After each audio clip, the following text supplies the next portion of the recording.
All right, everybody, listen here. Everyone is suing everyone. So as you guys already know, the mess that is Thornton Township politics took an ugly turn a couple of weeks ago when the full-blown brawl came, leading to now multiple lawsuits, finger pointing, and an absolute embarrassment for everyone involved. This entire debacle is centered on, obviously, Super Mayor Tiffany Henyard. But the thing is, guys, right now, Kamal Woods is suing and he wants $10 million. Your boy wants $10 million. You can't make this up. You cannot make this up at all. So now this obviously has spiraled into a legal free-for-all, and not a single person has been charged with a crime. If there's anyone actually coming on top in this situation, it's the lawyers, because they're probably the only ones that are going to be winning in this situation. So let's get into it. So way back in the day, January 29th of this year was supposed to be a normal township board meeting turned into a chaotic fight, and now there's multiple lawsuits attached to it. For right now, I want to focus on Kamal Woods, because we already know that if you guys have been checking out the news, Jedediah Brown is suing, Lavelle Redmond is suing. At this point, you guys have seen this fight. You've seen what happened, who started what. Now everyone, again, is trying to sue each other. Instead of criminal charges being filed, everyone involved has lawyer up. So Kamal Woods, he wants $10 million, you guys. He wants $10 million.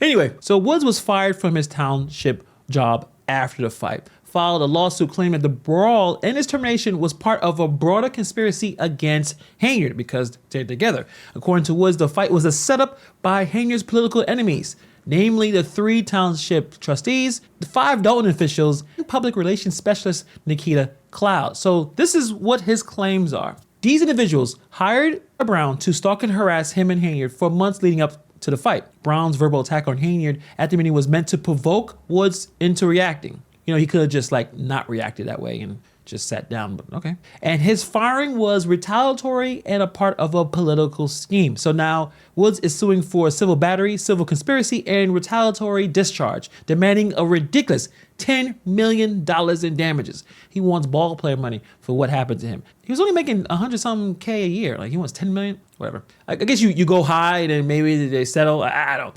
But it's an absurd claim considering that he was caught on video actively participating in this situation. He didn't have to get up out of his chair. He didn't have to go and try to approach anybody. But in this legal circus, logic seems to be in short supply. So if Woods actually wants to win this lawsuit, he's going to need some solid evidence. He's going to need emails, texts, recordings, proving that Henyard's opponents planned to provoke him. He'll need proof that Brown was hired to harass him, that this firing was politically motivated. Without that, it's really just his word against everyone else's. Another big problem for me, no one even knows what Woods actually did at his job at the township youth director. There's zero transparency on his roles, responsibilities, or any of his accomplishments. Was he actually working?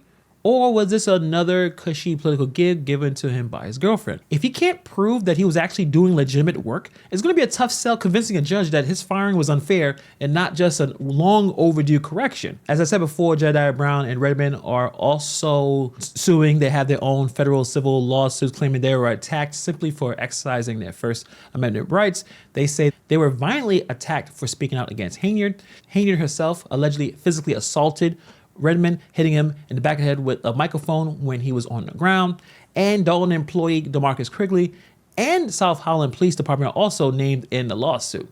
So their lawsuit essentially arguing that this was an orchestrated attack on free speech, painting themselves as victims of political oppression. So like I said, more lawsuits. Who knows what's going to happen with any of these? And obviously, Henyard has multiple lawsuits going all over the place. Last time I heard was 48. It's probably more right now. Shout out to the awesome person that sent me a Excel sheet on all of these lawsuits. There's so many to keep up with. Unfortunately, I'm not a lawyer, but I don't know how this is going to go down. The lawsuits are still flying. It's still the sexual assault lawsuit against a Dalton official.